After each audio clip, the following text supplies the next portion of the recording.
What's up, everybody? Welcome to the Good Wolf Project. I'm your host, Jerry Scarlato, and today I want to talk to you about being efficient and prioritizing the things that are important to you.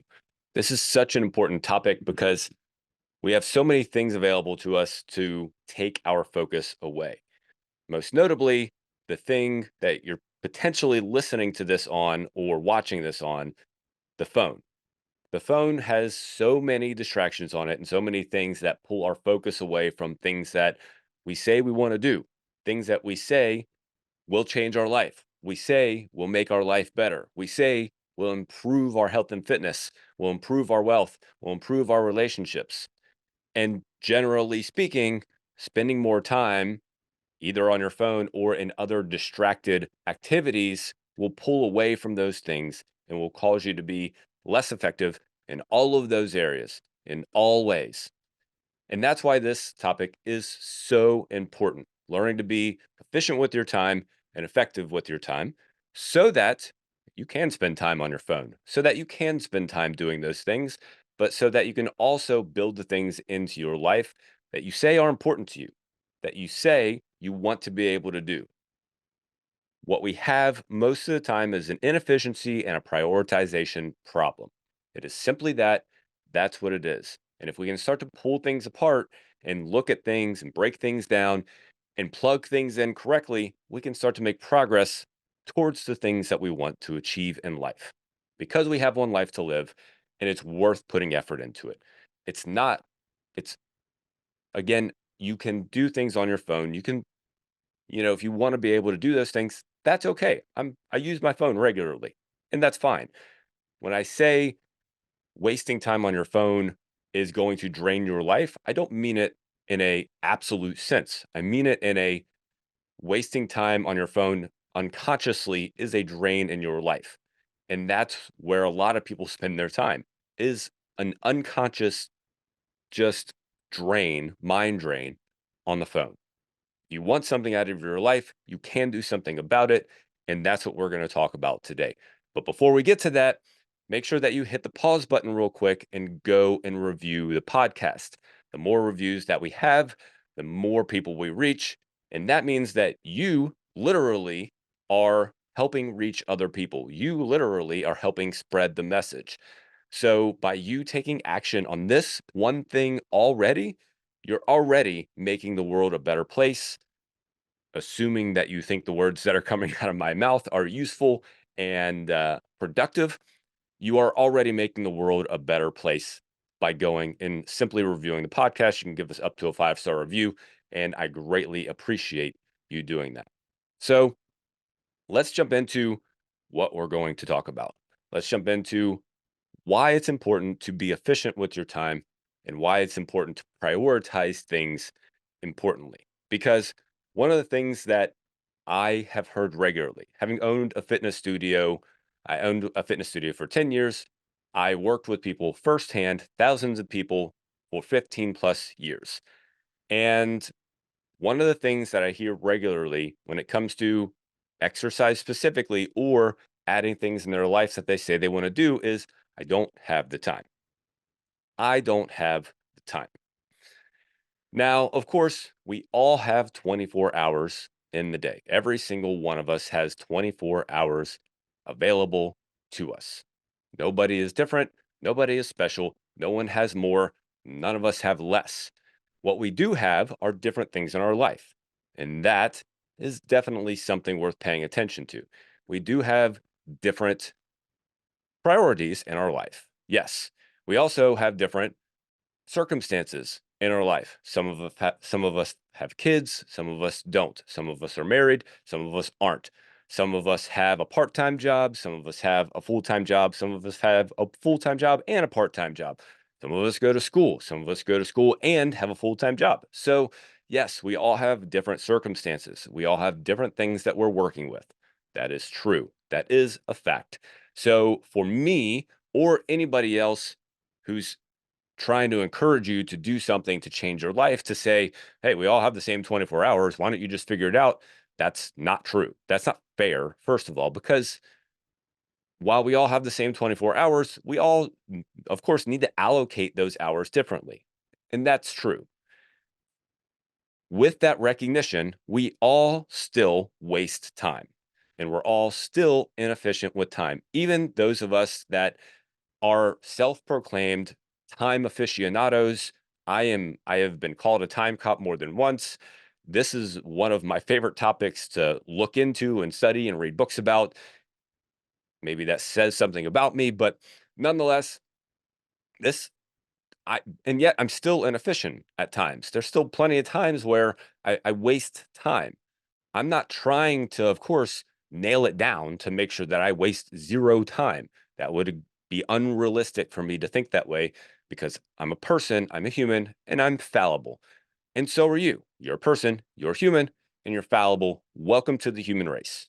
Welcome. So when we're trying to work toward more efficiency, we're not working toward perfection. We just are trying to stay on top of our efficiency. We're just trying to make sure we're not wasting too much of our time. Because again, we only have so much time available to us on this earth. The average person lives about 80 to 82 years, whatever the number is at this point.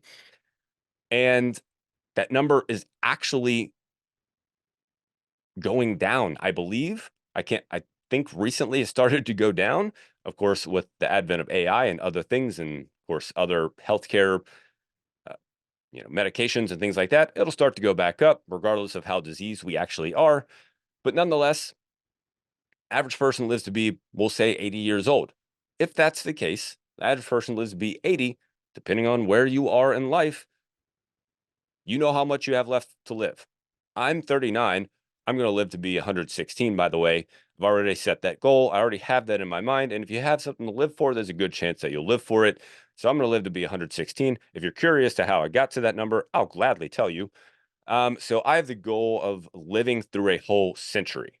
So if I live to be 116, I'll live through the year 2000 to the year 2100. So that's my goal. Nonetheless, if I were to fall in the average of 80 years old, I would have 41 years left on Earth. Not many years. Not many years. So I would like to not waste as many of those years as possible, as best I can, because out of those 41 years, something like 15 of them are going to be spent sleeping. So if I can, I'd like to figure out how to make the waking time as effective as possible. And presumably, you want to be able to do the same. That's why this is so important. That's why this is so important. When you really start to break down the small amount of time that we have on this earth, that we have available to us, that is given to us once we are born, once you start to break it down, it's really, you really start to go, oh, that's really all that I have. Yeah, that's really all that you have. That's really it. It's 4,000 weeks. For me, 2,000 left if I live to 80. It's whatever that would be in in days. I don't have that far ahead. But nonetheless, when you break it down, maybe you can start to nudge yourself in the direction to be more efficient and prioritize the things that you want to do. Because we like to assume that we're just going to live forever. Let me rephrase that. We don't assume that we're going to live forever. We act as if we're going to live forever. We all know that we're going to die at some point, but many of us act as if we'll live forever because we say things like, I'll do that tomorrow. I'll start next week. I'll start next month. I'll start next year. And as we well know, tomorrow never shows up. Next week never shows up. Next month, next year, those things never show up. And if they do in spurts and fits, not in a sustainable manner. We start something and we stop something and we tell ourselves we'll push it down the road. We'll assume our future self will be motivated and prepared for it instead of our current self, which, if you are not motivated or ready or prepared, ready to just push through discomfort and sacrifice today, there's a good chance that you're not going to be ready to do that in the future, because previous actions typically, your current actions are typically, I can guess your current actions by your previous actions, is what I'm trying to say. So, with that being said, that's why this is so important. I know that was a long rant. I know that was a, kind of dug down a little hole there as far as the short amount of time that we're here on Earth, but it's worth pointing out. Another thing worth pointing out, since we're on the topic, another thing worth pointing out is the odds of you being here, the odds of you being alive today, the odds of you just being born on this earth are like 1 in 20 trillion, some dumb number, some gigantic number. 1 in 20 trillion, the odds of you being alive today. Think about it. Your parents had to meet, the odds of that happening alone are pretty small. Each one of your parents' had to meet. Each one of those parents had to meet after that. The next generation before that, they all had to meet. Next generation before that, they all had to meet, and so on and so forth, all the way down the line to the beginning of your family lineage, which most certainly was hundreds of thousands, if not more, years ago. So the fact that you're here is a blessing. It is something to not be taken lightly. You were gifted this thing called life. You were gifted this thing.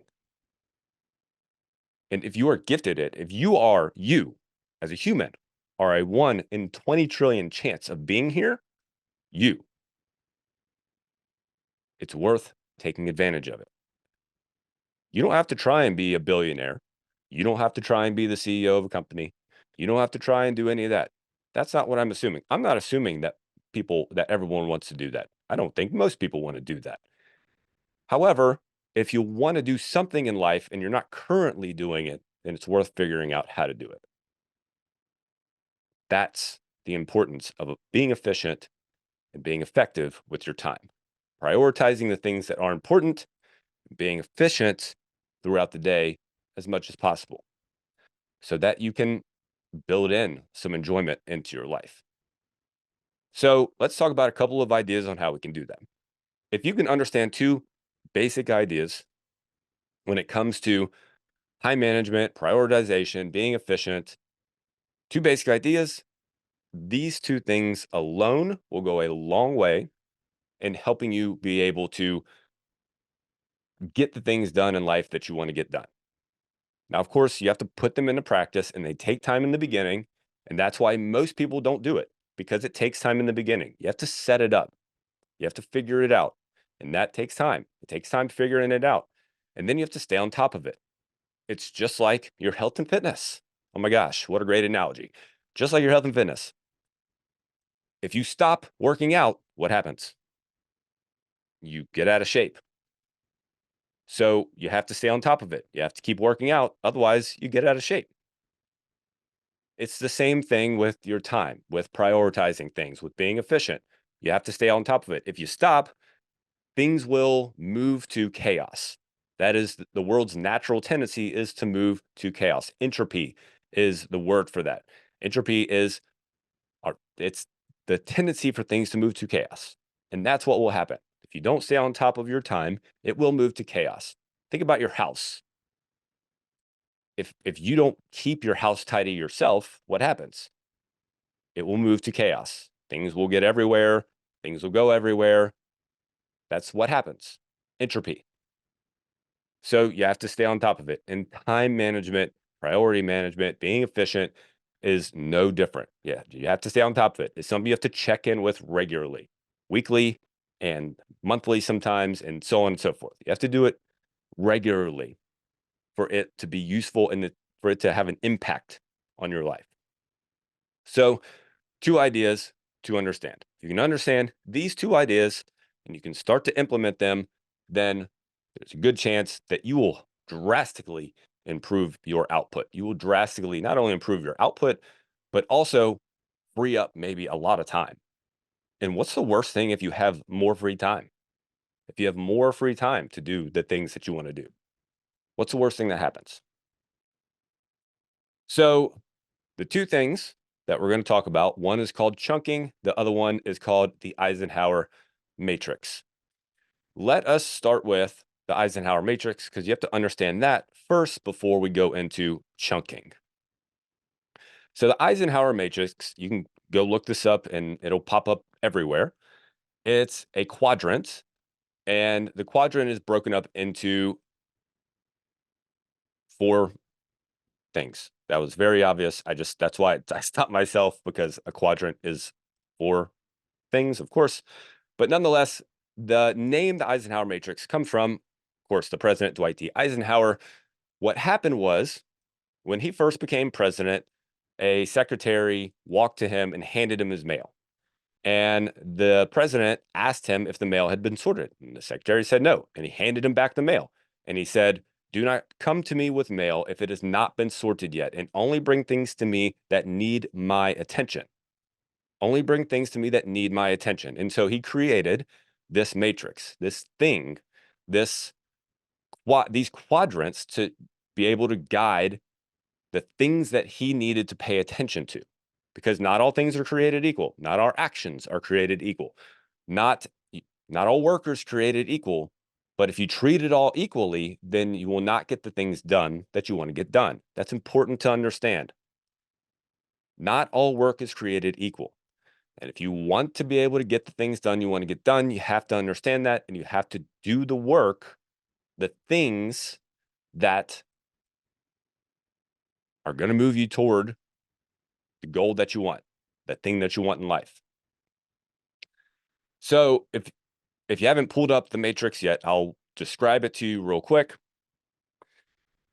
The matrix is made up of 4 quadrants. I've already said that 5 times. The top is the important things, and on the side of the quadrant is the urgency of the things. So across the top is importance, and along the side is the urgency of them.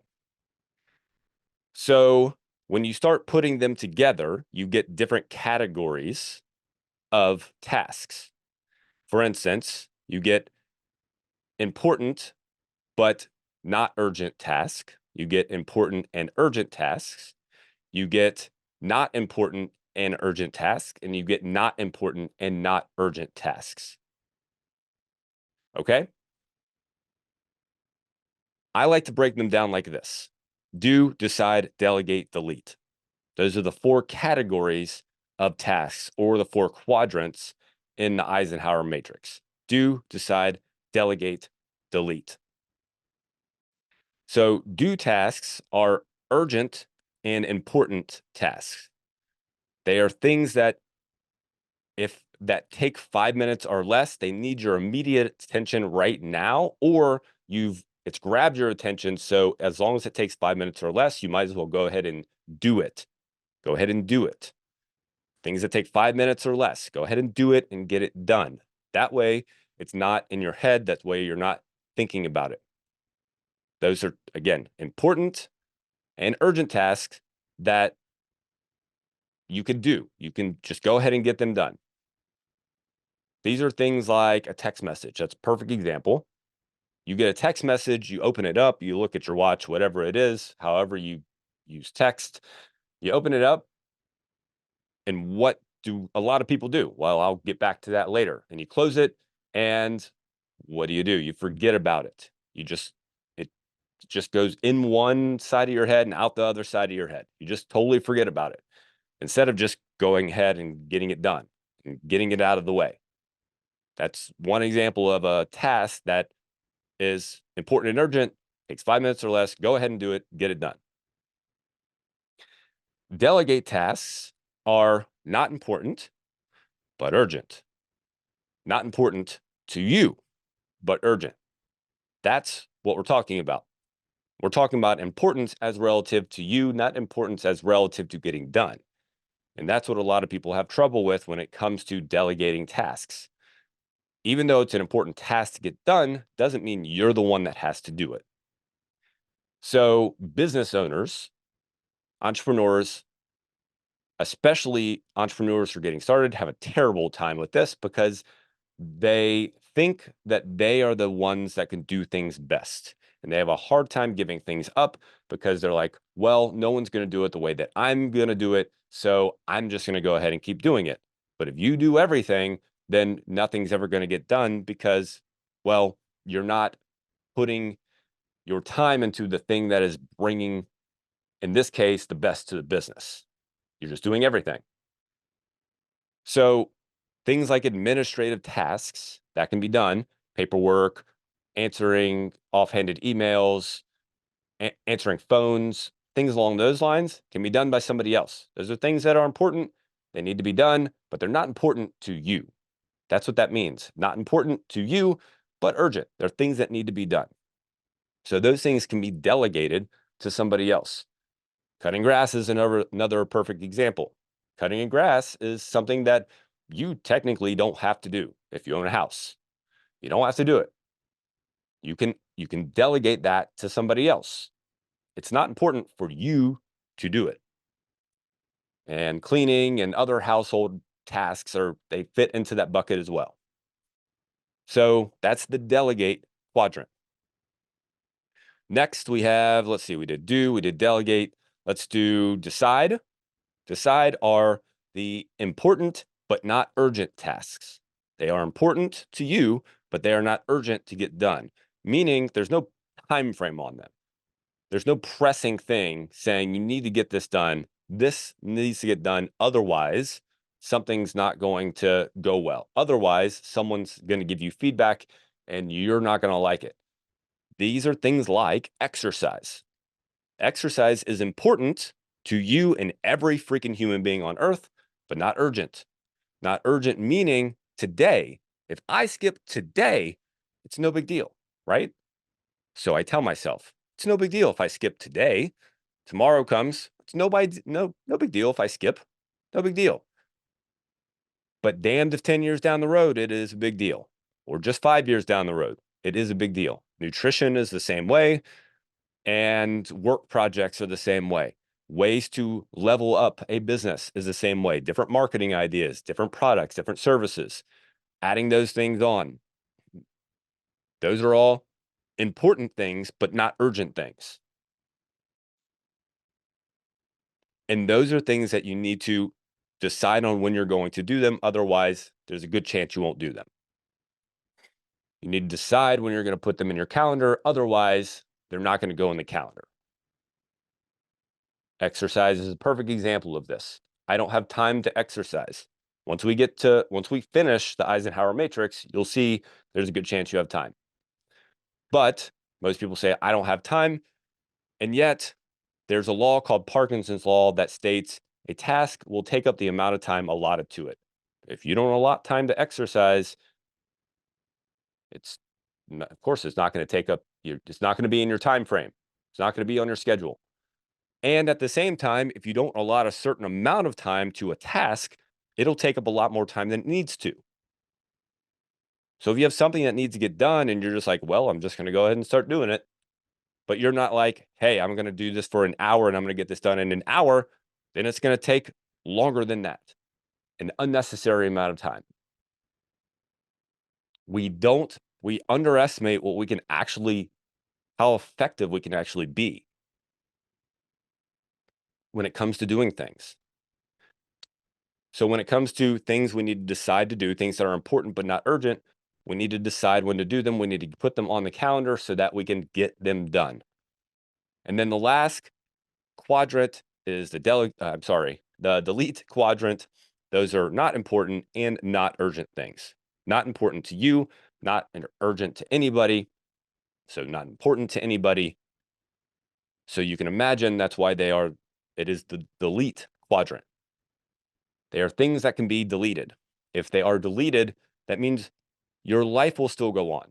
You'll still live, you'll still exist, and potentially there's a good chance that your life will improve. Your life will get better because these things are draining activities usually. I've already talked about the phone. The average person is on their phone 2 to 3 hours a day. 2 to 3 hours a day. Also, the average person watches TV for another 2 to 3 hours a day. That's 4 to 6 hours right there. That is taken away on what? On what? Nothing in particular. So when it comes to figuring out time, when you start to put tasks into buckets, do, decide, delegate, delete, you can figure out where you're spending your time And then you know what to do next. You know what to start to take care of. Because the things that fit into the delete category, again, you don't have to delete them totally. It doesn't have to be a full stop. It doesn't have to be that.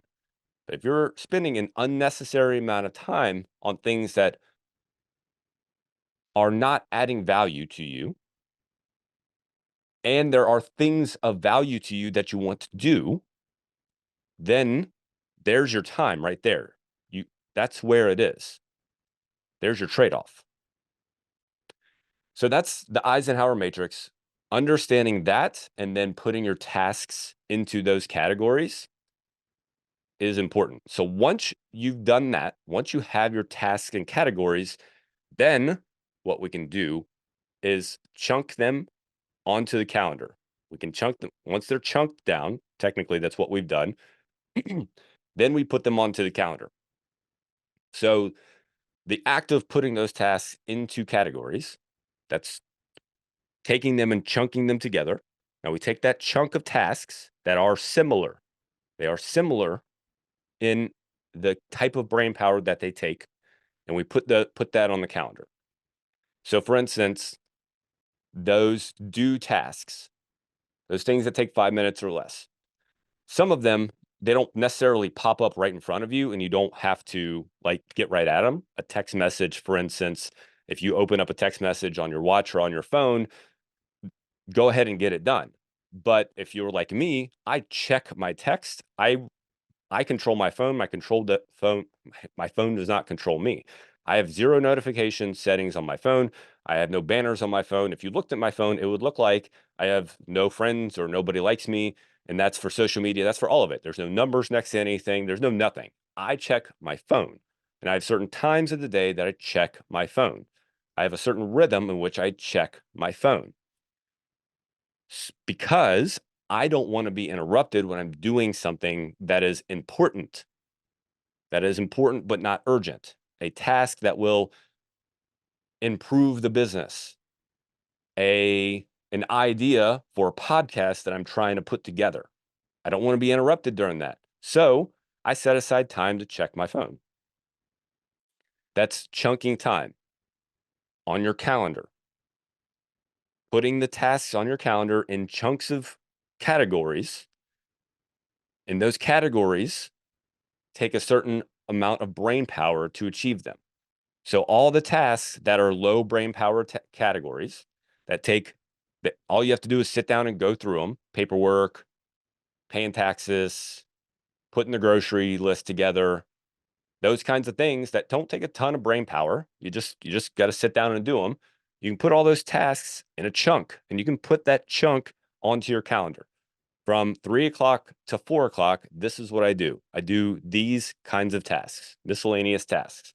But from 9 o'clock to 11 o'clock, I do hard work tasks. I do things that take effort to think about, things that are important but not urgent, things that I know will move me forward, but technically no one's going to beat me if I don't get them done. And those are the things that change people's lives. Those kinds of tasks are the ones that move a life forward, that build fulfillment into a life, that bring enjoyment into a life, or that make a person healthy, or that make a business grow, or whatever. It's those kinds of tasks. And if you understand the Eisenhower matrix and chunk things down and build your calendar out in that way, then you can actually start to incorporate those tasks into your life. And that's the point, is it not? If you're spending a lot of time on tasks right now that can be deleted or significantly reduced, and you have something in your life that you want to achieve, some way you want to improve, some way you want to get better, why not go with the trade-off? Why not go with the thing that's going to improve you? Why not go with that? So take the time to sit down and do this. Figure out the things that you do on a regular basis, put them into the matrix, do decide, delegate, delete. Figure out what you want to delete or what you want to reduce. And then on your calendar, literally, your Google Calendar, your phone calendar, a manual calendar. I use both. Put those things into your calendar. Chunks of time for those kinds of tasks onto your calendar, and then follow through and see what happens. Follow through and see what happens. This is one of the secrets, quote unquote, one of the secrets of people who achieve things versus people who don't. This is one of the secrets, but it's not a secret. It's just what they figured out. Everyone starts with a resource deficit. These people figured out the resource deficit. How do I make sure that I have the time? How do I make the time for the thing that I want to do? They took the time to figure it out, and this is what they did. Now go do it. I just gave it to you. Go do it. That's all I got for you today. Remember, for the review, leave us a review so that we can reach more people. As soon as you hit that button, we will reach more people, and you will have contributed to that. Thank you so much for listening. Thank you so much for the time. Now, go out there and step into growth.